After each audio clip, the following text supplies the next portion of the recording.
Nasimo yete mjeje. Ya ndungushinga mshangu pizza kugeza. Kachitombo ndizoraiwo kamafuta. Ndati ndimuzora pasini makumba ngumbo ndingotamba kachiramo makapesera kudhara kutamba nenjira. Kudhara. Gleze. Ubone. Kudhara apa kan? Aiwa. Unonditya. Aiwa nuya ndatusire. Bora muno remote ira. Ira kudoso. Ya kudoso tanga bore. Ya. Tanga taita kana kuti mumbotanga maona bora. Zvese zvinongoita futi because ndinogona bhora toso. Munogona ngotanga kuona bhora zvenitozoita.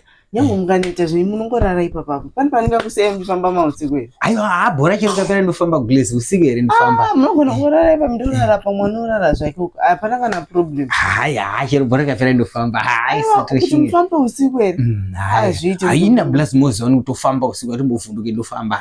Mukoma ndo wamwe anofamba usiku manje izvo zvalapa.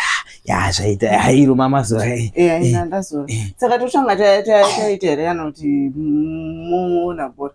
Matitota togona zvese hazvina kana pressure togona kuita futi togona kuita because bhora ndogona kuona futi but kuzorara ndizorara ndoenda kumba but kuita togona kuita umwe kemwana yakakosha ngatangita togona zvese zvirapa mwana wenyu ane flu handimukona flu ngatite umwe kemwana nevhiksi padenga ngatite umwe kemwana mfano wangu yakatite umwe zvinodzinedza saka torione maideas bamnini wauya mfano wangu unoita masquare matriangle apiga mfano wangu nezvimwe zvedinozomashi madinosaur